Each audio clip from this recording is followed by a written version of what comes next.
Bien le bonsoir. Bien le bonsoir, c'est Osiris. Content de vous retrouver. Donc, épisode de Homework numéro 16, si je ne m'amuse.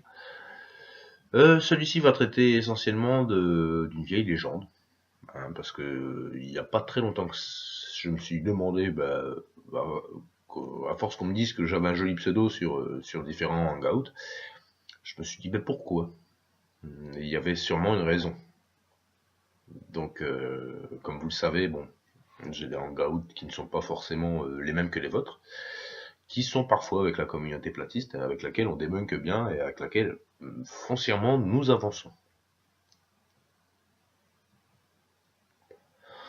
Donc petit big up à mes amis platistes, petit big up à Tony, big up à San, big up à ce très cher Maxence, big up Big up Nemki, bien entendu, big up toute la platosphère et tous mes amis qui conjointement me font avancer dans mes recherches, des recherches élaborées depuis maintenant quelques années. Surtout notamment en ce qui concerne la matière et ses subtilités qui ne sont peut-être pas forcément énumérées dans notre contexte actuel et dans notre monde tel que l'on conçoit, tel qu'on le comprend. Donc récemment, nous avons mis en corrélation plusieurs petites incompréhensions de notre part, qui étaient sur les forêts de cristal, les forêts de diamants, la matière et toutes ses déclinaisons. Les colonnes de basalte, qui nous sont expliquées par la science au travers le fait que ces dites colonnes de basalte sont résultantes d'éruptions de volcans, et que ça refait des colonnes comme ça, de basalte, visiblement hexagonales, alors que c'est impossible. Quand on regarde les colonnes de basalte qui se situent en Irlande, quand on regarde les différentes cristallisations qui se trouvent par-delà le monde, on se rend bien compte que la lave ne peut pas faire ça. Donc c'est un mensonge, c'est de la désinformation. Suite à ça, j'ai fait moi-même des petites... Donc ce volet sera divisé, hein, parce que j'ai pas mal de choses à approfondir avec vous sur le sujet. Parce que il y a une grosse ampleur de mensonges de la part de ceux qui nous dirigent depuis la nuit des temps. Au cours de ces différents hangouts, on a fait pas mal de recherches sur les diamants. Les diamants et sa structure. Et ce que j'ai trouvé est assez étonnant. Donc un premier loin sur la fiotte de l'information qui s'appelle Wikipédia. Et je vais vous donner ce que j'ai trouvé sur le terme diamant. Le terme diamant provient du latin diamas, anti, probablement issu de la métathèse adimas anti, aimant, terme désignant à l'origine le métal le plus dur, puis toute matière très dure, comme la magnétite, qui agit comme un aimant, sous l'influence des mots grecs, commençant par dia, lui-même dérivé du grec ancien adama, indomptable, adamastos, inflexible, inébranlable, qui a donné l'adjectif adamantin. L'ancien nom du diamant, adamante, est également la désignation adamantane, hydrocarbure tricyclique de formule. Le terme qualifie initialement d'un état d'âme indomptable avant de désigner le métaux les plus durs avec lesquels sont forgés les armes et les instruments des dieux, les seuls à posséder le secret de leur préparation.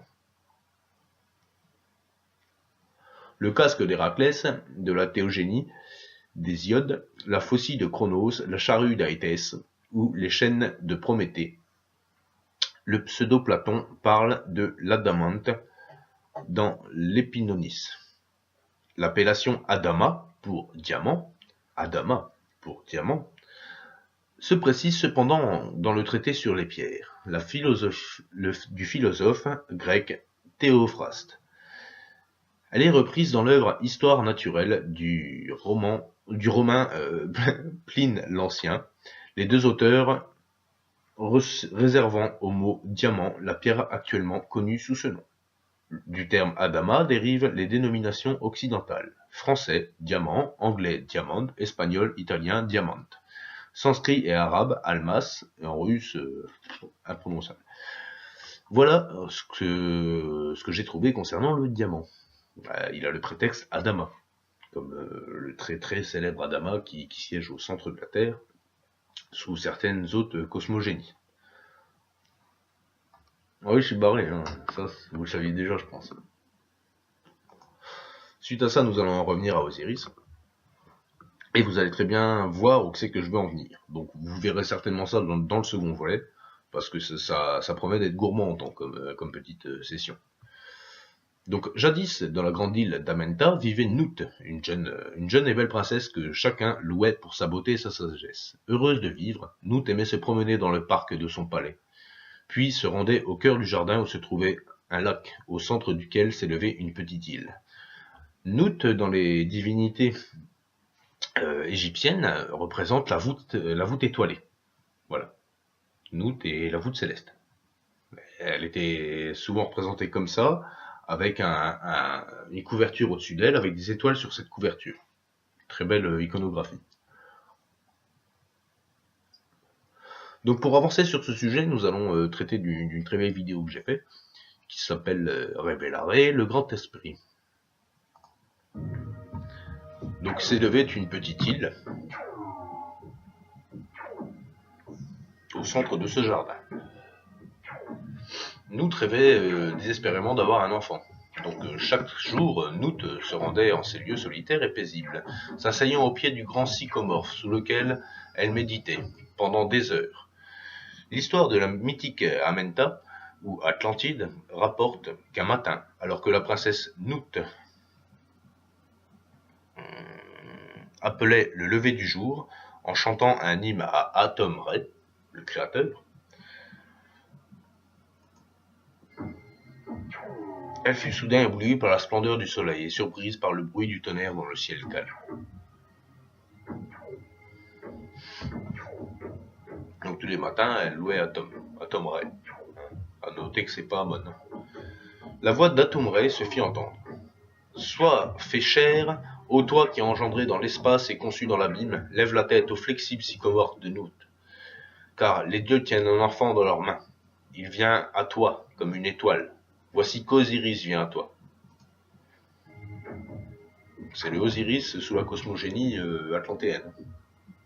Rien à voir, ou presque, avec celle égyptienne.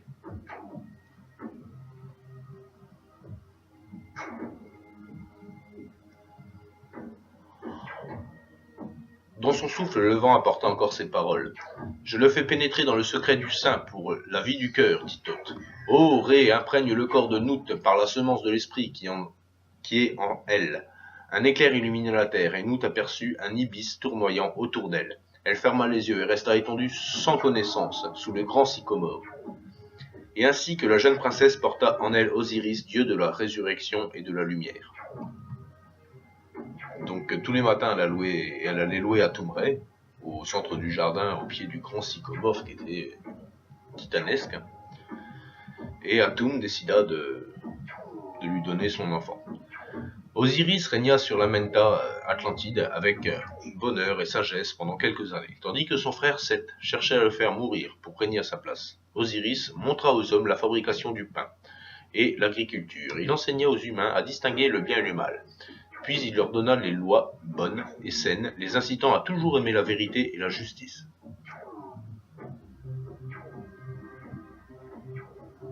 Donc c'est un règne qui fut des plus courts.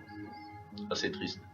Osiris montra aussi comment il fallait regarder le ciel pour y distinguer le devenir spirituel de toute existence, puis il leur révéla certains mystères, et ouvrit leur conscience aux principes qui organisent l'univers. Donc il était là dans un rôle d'initiateur,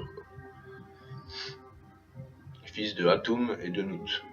Pendant son court règne, Osiris fit progresser l'humanité, c'est pourquoi son peuple le vénérait et chantait ses louanges. Le règne d'Osiris sur l'Amenta fut appelé un âge d'or, tant il était juste et plein de sagesse.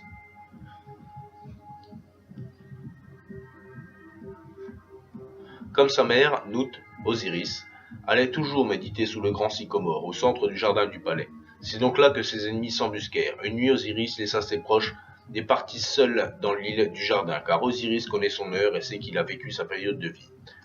La peur étreignit cependant le cœur du jeune dieu. Osiris a peur, Osiris a la terreur de marcher dans les ténèbres, de crainte de rencontrer ceux qui veulent se défaire de lui et lui faire du mal.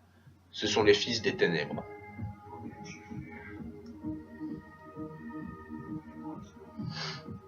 Donc tout comme sa mère, il allait méditer au pied du grand sycomore qui siégeait au centre de l'île qui se situait elle-même au centre du palais. Osiris implora le secours de son père divin. Souviens-toi d'Osiris, ô Atum-Ré, de crainte qu'il ne périsse. C'est alors que la barque de Seth et ses mauvais compagnons approcha la rive. Osiris s'adressa alors à son frère. Ne laisse pas ta haine éclater contre moi. Ne m'arrache pas le cœur, car je suis le seigneur de la vie. Mais bon, la fin en fut tout autre. Malgré cette ultime supplique, Osiris fut frappé et lié au sycomore, que l'on avait transformé en gibet. Seth, satisfait, contemplait son frère agonisant et attendait le moment où il lui arracherait le cœur, encore tout palpitant de vie, avec un silex noir. Ceux qui aimaient Osiris se lamentèrent, mais leur prière fut vaine, et Osiris mourut. Donc Osiris, fils du soleil non originel, c'est-à-dire Atum, et de Nout, la voûte étoilée. Lorsque Seth eut sacrifié son frère et arraché son cœur, il fit évider le tronc du sycomore et enferma le cœur de son frère, enroulé dans une peau de taureau. Arbre de vie, le sycomore devint le premier cercueil, le lieu mythique amenant à une renaissance après les transformations dans le monde de l'au-delà.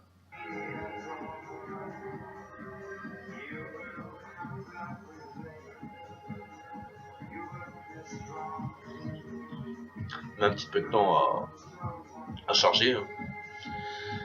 Cela fait, les compagnons de Seth acclamèrent le meurtrier d'Osiris et le proclamèrent roi sur la mentale, les mains encore rouges de sang. Il fut porté en triomphe dans la ville, puis dans le palais, dont il chassa les amis du dieu assassiné. Au cours de la journée qui suivit la mort du fils de Nout, il y eut une éclipse visible de tout le continent de l'Atlantide, et lorsque la lune fut exactement devant le soleil, de grandes flammes solaires débordèrent dans l'obscurité.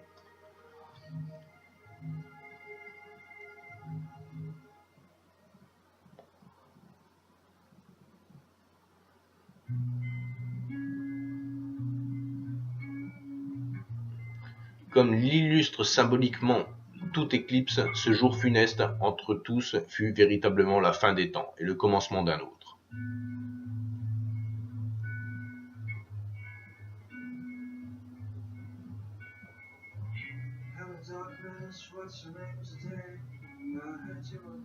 Donc pour l'instant vous avez beaucoup de mal à me comprendre et c'est normal.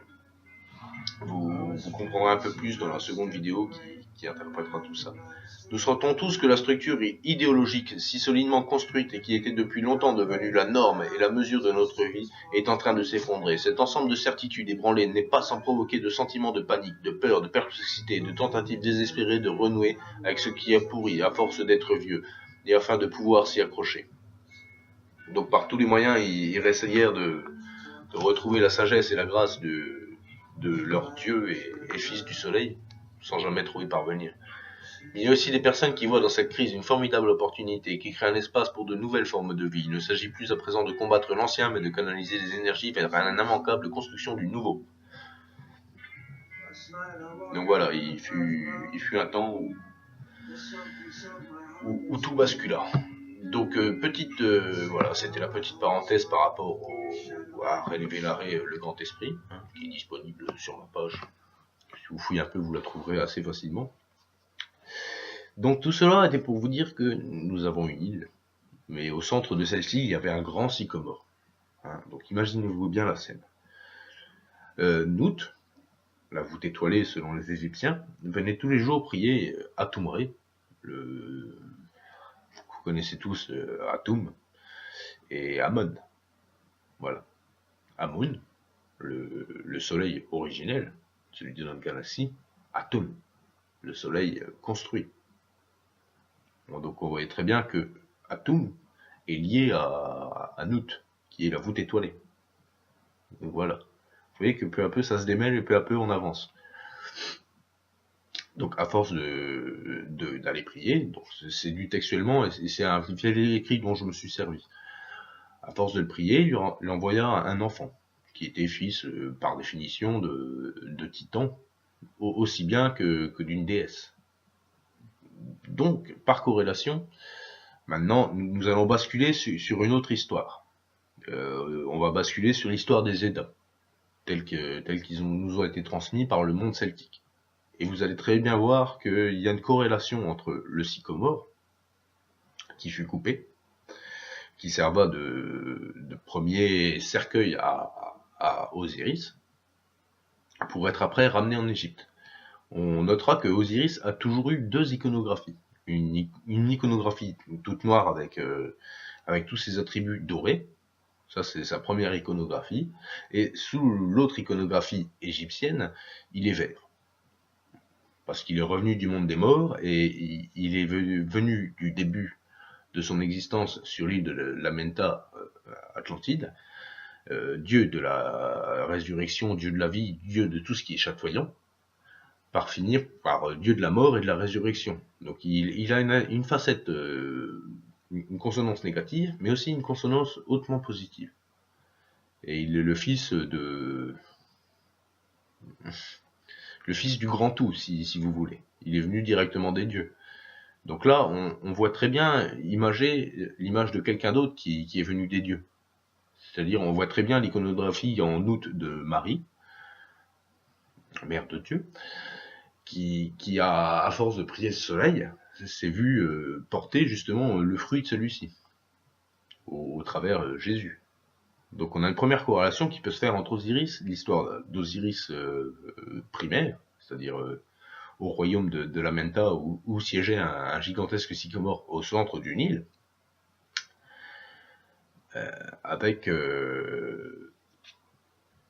j'ai perdu le fil, c'est pas grave. Avec la suite et ce qu'on a pu voir dans la religion chrétienne. C'est-à-dire que là, il n'y a pas débat. Hein. À part l'histoire du cercueil qui est un petit peu, quelque peu douteuse, voilà. Et on voit très bien que c'est pas la première fois qu'il s'est fait destituer. Il y a après l'histoire égyptienne hein, qui démêle ces histoires qui seraient sensiblement la même, avec Seth qui détruit Osiris et puis qui en cache le pénis qu'on retrouve pas parce qu'il a été mangé par un crocodile. Hein. Donc là, c'est toute une autre iconographie. Mais cette histoire-là méritait néanmoins que j'approfondisse et que je vous explique mon point de vue sur les choses. Donc après, il y a le hall d'Adamantis.